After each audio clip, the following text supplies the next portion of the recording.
19 h, temps universel. Vous avez choisi Chérif La Télévision pour vous informer. Vous avez parfaitement raison. Merci infiniment de votre constante fidélité. Bonsoir, mesdames et messieurs. Bienvenue dans cette nouvelle session d'information. Nous sommes le samedi 10 novembre 2018. Le génie créateur des jeunes Maliens se révèle de jour en jour. Après le passage de Zegedi Moussa Diarra, le guide spirituel des Ansars, Seyd Chérif Ousmane Madane Aïdara, voilà qu'un autre Diarra s'illustre par la fabrication d'une montre entièrement à base de matières locales, du bois surtout. Le jeune artisan appelé Vieux Diarra a soigneusement gravé en lettres d'argent le nom du guide à qui il a offert cette montre pour lui témoigner de toute son admiration. Un choix qui s'explique par les grandes qualités du guide en tant que personnalité religieuse de référence au Mali, en Afrique et ailleurs. La cérémonie de remise de la montre typiquement malienne a eu lieu vendredi 9 novembre dans la grande famille Chérif La à Bangoni Djenginabou. Voici donc des propos de Maître Ndiaye s'exprimant au nom du GLSM. Aujourd'hui, on assiste à la remise d'une montre faite par un artisan malien, de A à Z. Et cette montre, c'est une première qui a été faite de bois entièrement, avec des écritures en argent. Elle a été offerte à Chérif Ousmane Madane Aïdara par l'artisan, qui est Diarra. Donc c'est une révolution. Aujourd'hui on assiste à pas mal de jeunes Maliens qui font des productions. Il y a un qui a inventé un drone au nom de Moussa Diarra, que j'ai vu sur internet. Bon, il y a le grand Cheikh Mourou Diarra aussi, qui a fait ses preuves à la NASA. Ça veut dire qu'au Mali, il y a des talents à encourager. Et Dieu merci, ces talents ne seront pas que des Diarra, Inch'Allah. Voilà, une initiative à encourager et toutes nos félicitations à Vieux Diarra. Renforcement des capacités adaptées aux outils des nouvelles technologies de la communication. L'association internationale Soroptimiste à travers le club Lumière de Bamako a fait une importante remise de matériel informatique aux élèves de l'école publique de Dravela. C'est en commune 3 du district de Bamako. La cérémonie a eu lieu en présence d'importantes personnalités politiques et religieuses et la donatrice également présente pour l'heureuse circonstance. Voyons les précisions avec Hamadoun Kola Diallo et Abdoulaye Sogodougou. Une nation ne peut se développer sans une bonne éducation de ses filles et de ses fils. C'est fort de cet adage que l'association internationale Soroptimiste, à travers le club Lumière de Bamako, a pris cette initiative. La cérémonie est couplée à l'inauguration de la salle informatique de l'établissement. Le comité de gestion scolaire de Dravela accueille cette donation à bras ouverts. Cette donation, on l'accueille avec un grand plaisir et un enthousiasme illimité. Cela va dans nos projets d'école. Je prie les élèves de faire de ce joyau leur bien personnel. Quant aux autorités locales, elles diront que ces matériels informatiques permettront sans nul doute de rehausser le niveau des élèves. C'est un sentiment de fierté et de reconnaissance à l'endroit des généreuses donatrices qui ont bien voulu appuyer les actions de la mairie. En fait, la mairie a en charge la gestion des espaces scolaires. Donc cette donation vient renforcer les acquis de la mairie et permet à nos enfants, à nos élèves de s'ouvrir au monde, d'apprendre à travers les nouvelles technologies de l'information et de l'information. Donc au nom de Madame le maire, au nom du conseil communal et de toute la population de la commune 3, nous remercions sincèrement les donatrices pour avoir pensé à la commune 3, particulièrement à l'école syndicale de Dravela, afin de mettre en place ce joyau qui du reste va contribuer à améliorer la recherche des élèves et à leur permettre d'acquérir de nouvelles connaissances. La présidente du club Lumière de Bamako dira que cette initiative entre dans le cadre des activités de l'association internationale Soroptimiste. Elle a également demandé au personnel de l'établissement ainsi qu'aux élèves d'en faire bon usage. C'est un réel sentiment de bonheur quand on voit que à travers ce geste, notre club contribue à accompagner les enfants dans le cadre de l'éducation formelle. Et nous espérons que les filles et les jeunes garçons d'ici sauront bien utiliser ces équipements-là qui vont leur permettre d'avoir accès au monde à travers la connexion Internet. C'est un don d'une valeur de 5 millions pour les équipements et les livres. Notons que l'association internationale Soroptimist, fondée en 1921 aux États-Unis, est une organisation internationale pour les femmes engagées dans la vie professionnelle. Et nous restons dans le même registre pour vous parler de la fin de la deuxième édition de la formation de 20 jeunes entrepreneurs par Mediasoft Technologies. Durant 2 mois, ces jeunes ont été outillés sur plusieurs modules des techniques de l'information et de la communication. La cérémonie de clôture du programme de formation a donc eu lieu ce samedi matin dans les locaux du siège de Mediasoft Technologies. C'est à Amdallaye ACI 2000. Et le reportage est signé Alhamidou Badini et Baba Keita. Un jeune pour un projet, tel est le credo que s'assigne Mediasoft Technologies, une structure qui intervient dans le domaine des techniques de l'information et de la communication, de la formation et conseil et de l'entrepreneuriat numérique. Il s'agit de promouvoir et de faciliter l'accès du TIC au plus grand nombre des citoyens maliens. Ce programme vise à accompagner les jeunes dans la mise en place de leur initiative pour éviter le chômage, pour augmenter le volet de l'employabilité, en même temps aussi faire la promotion d'éthique. Et notre objectif, c'est quoi? C'est de ne plus avoir un néophyte de l'informatique dans le monde numérique, actuellement sur le milieu universitaire et scolaire. La présente cérémonie met fin à une formation de 2 mois où une vingtaine de jeunes ont été formés dans plusieurs modules et des diplômes leur ont été décernés pour la circonstance. Occasion pour ces bénéficiaires de présenter leurs différents projets et d'exprimer toute leur gratitude à Mediasoft Technologies pour la qualité de la formation. Ce que je ne pouvais pas faire avant, maintenant avec l'outil informatique, je peux le faire. J'ai appris beaucoup de modules aussi, Word, Excel, PowerPoint. Et aussi, ils nous ont montré beaucoup de logiciels comme WordPress, conception de sites web, Gantt Project, et un logiciel de montage de projets. Voilà, donc j'ai beaucoup appris. J'ai été initié à l'étude informatique. Grâce à ça, je peux dire qu'aujourd'hui, moi, je peux me débrouiller facilement en outil informatique. Le représentant de l'Agence nationale pour la promotion de l'emploi à la cérémonie a salué cette initiative à juste titre. Pour lui, cela démontre une volonté réelle de la part des jeunes à œuvrer dans la création d'emplois en vue de leur insertion socio-professionnelle. Je pense qu'il n'y a pas autre chose qu'à apprécier, qu'encourager. Parce que c'est ça que nous demandons, que les jeunes diplômés qui commencent à prendre la réalité du marché du travail, alors c'est des initiatives à encourager. C'est ça que moi je pense que c'est ça que nous demandons au Mali, que les jeunes prennent conscience. Notons que depuis sa création en 2015, Mediasoft Technologies aura formé en tout 6141 personnes, parmi lesquelles 4467 jeunes filles. L'actualité nationale sur un tout autre plan. Les organisations de défense des droits humains ont animé une conférence de presse dans le seul but de manifester leur opposition au projet de loi d'entente nationale adopté en Conseil des ministres le 31 mai 2018 par le gouvernement du Mali.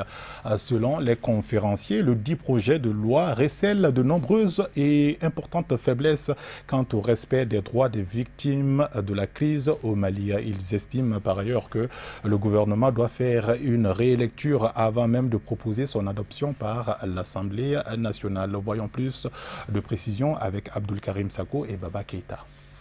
Le projet de loi d'entente nationale en question a pour fondement la charte pour la paix, l'unité et la réconciliation nationale issue des conclusions de la conférence d'entente nationale qui s'est tenue du 27 mars au 2 avril 2017 à Bamako et vise à restaurer la paix et la réconciliation nationale. Se disant favorable à une loi d'entente qui prend en compte le point de vue des victimes dans l'élaboration de cette loi, les organisations de défense des droits humains constatent avec regret que le gouvernement ait élaboré unilatéralement et soumis à l'Assemblée nationale ce projet de loi qui prévoit des exonérations des poursuites contre les personnes ayant commis des crimes et délits punis par le Code pénal et les conventions internationales ratifiées par le Mali. Les organisations de défense des droits humains, sans exclusion aucune, ont décidé de se mobiliser pour former un bloc contre ce projet de loi.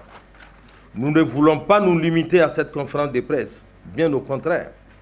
Nos organisations envisage plusieurs autres démarches, telles qu'une marche pacifique de protestation, un sitting devant l'Assemblée nationale, des manifestations dans les régions du Mali, des débats radio, tout cela dans le cadre d'une campagne citoyenne. La première chose qu'on a remarqué, les victimes ne sont pas impliquées. Donc le gouvernement a pris des décisions sans les consulter. Ça, c'est un essai. Au lieu de commencer par la vérité et la justice, ils ont commencé par la réconciliation. Est-ce qu'on peut parler de réconciliation sans vérité? S'il y a vérité, c'est en ce moment qu'on peut parler de justice. Mais le Mali, ce n'est pas le cas maintenant. Et je veux que pour qu'il y ait une cohésion et qu'il y ait que la paix revienne, il faut que tous les acteurs soient impliqués pour prendre des décisions, pour le bien du pays vraiment.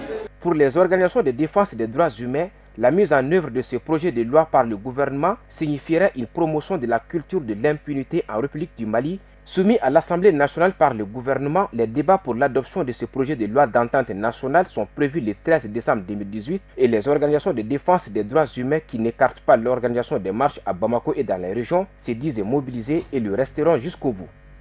Actualité hors de nos frontières, selon les toutes dernières informations dignes de foi, le président gabonais Ali Bongo serait sorti de son coma artificiel, mais il doit observer quelques semaines de répit. Et l'actualité internationale est également dominée par la visite du président américain Donald Trump en France dans le cadre de la commémoration de la Première Guerre mondiale. Voyons tout de suite ce qui fait la une de l'actualité, c'est en bref et en image avec Hamadou Nkola Diallo.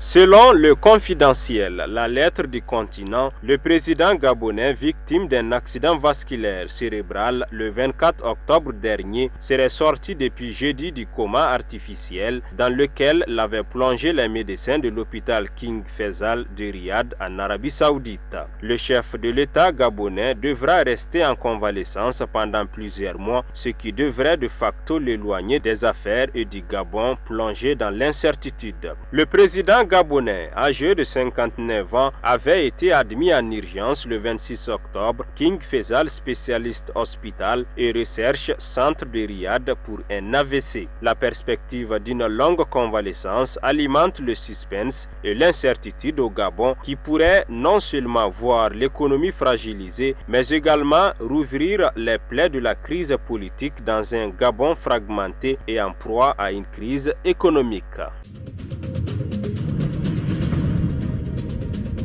Accusé de corruption par des candidats à la présidentielle du 7 novembre, le président de la Commission électorale nationale indépendante CENI, Yves Arako Tomanana, est sorti de son silence samedi et réclamé des preuves à ses accusateurs. J'appelle tous ceux qui nous accusent d'avoir reçu de l'argent d'en apporter la preuve, a-t-il déclaré devant la presse et en présence des autres membres du bureau de la CENI. Vendredi, le directeur de campagne du candidat Caravalo Manana avait déclaré devant la presse: nos agents sur le terrain ont signalé de la circulation d'argent pour la CENI, la radio et télévision nationale. Il a également mis en garde contre toute tentative de fraude.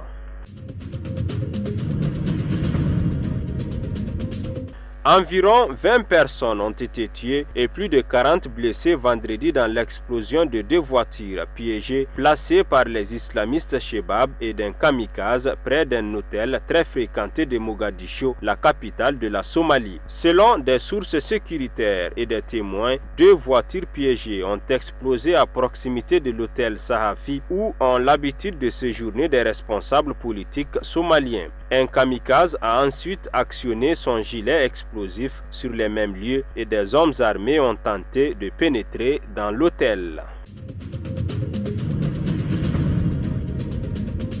Le président Emmanuel Macron s'entretient samedi à l'Élysée avec Donald Trump au lendemain d'un tweet rageur du président américain jugeant insultante l'idée de créer une armée européenne. La veille, pourtant, Donald Trump avait opté pour un ton nettement consensuel, dénonçant dans un tweet extrêmement virulent la proposition d'Emmanuel Macron de créer une armée européenne. Le président Macron vient de suggérer que l'Europe construise sa propre armée pour se protéger contre les États-Unis, la Chine et la Russie, a-t-il écrit au moment même où Air Force One atterrissait près de Paris.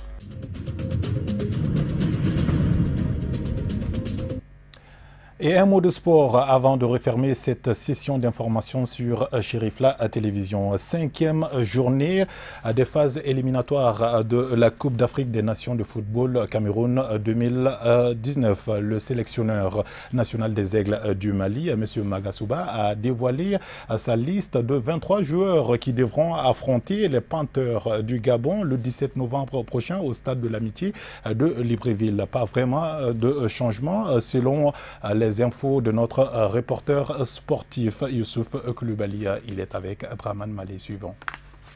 Leader du groupe C avec 8 points et susceptible de se qualifier en cas de victoire face aux Panthers du Gabon, le sélectionneur national a invité la presse sportive afin de publier la liste de ces 23 hommes retenus pour cette rencontre décisive.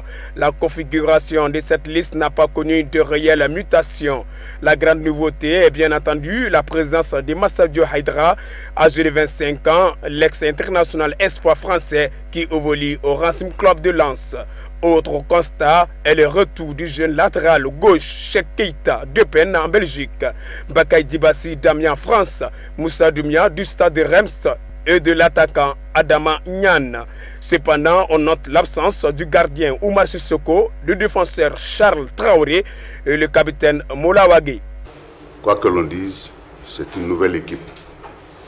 Même s'il y a des gens qui ont plus de 10 sélections là-dedans, mais elle est une nouvelle équipe qui a été mise en place, qui a besoin de tout le monde, de l'accompagnement de tout le monde pour pouvoir atteindre les objectifs. Et je suis d'ores et déjà convaincu qu'avec l'ensemble de la presse, l'ensemble des acteurs de football, principalement, j'ai saisi cette honorable occasion pour dire merci à mes collègues entraîneurs, merci à mes anciens maîtres qui ont fait de moi un entraîneur aujourd'hui. Je peux citer entre autres les Doudou Diakité, les Kidjan Diallo, les Mouloubali Sissoko, tous sans réfléchir. Tous, je vous dis, ils n'ont jamais ménagé aucun effort pour tout. Pouvoir m'accorder leur assistance, leur soutien indéfectible à toute l'équipe nationale. Matin, midi, soir, ils ont toujours manifesté leur disponibilité. Ils nous ont toujours accompagnés de leurs sages conseils. Et franchement, et certains anciens joueurs également, la plupart sont toujours à nos côtés pour nous accompagner dans cette noble tâche qui est celle de driver l'équipe nationale de la République du Mali. Donc voilà, je remercie donc le monde du sport, je remercie aussi le public sportif. Ça c'est vrai, parce que ce public sportif, c'est la source intarissable de l'énergie et de la motivation. Tout cela témoigne encore que franchement, nous avons de l'amour pour notre équipe nationale. Nous avons les objectifs communs, nous tous, c'est de rehausser la valeur, encore une fois de plus, de notre équipe nationale parmi ses semblables. Avec 2 victoires, 2 nuls, 6 buts marqués, 2 buts encaissés pour un total de 8 points sur 12 possibles, le bilan de l'ex-directeur national de la FEMAFOOT est très mitigé. Panthers du Gabon, Aigle du Mali, c'est pour le samedi 17 novembre 2018 au stade de l'Amitié de Libreville à partir de 15 h. Bonne chance aux Aigles du Mali. Voilà que cette édition d'information touche quasiment à sa fin. Juste le temps pour moi de vous inviter à suivre à partir de 21 h la version en langue nationale bamanakan. Excellente suite de programmes et surtout bon week-end à toutes et à tous. À très vite sur Chérifla pour d'autres news. Merci.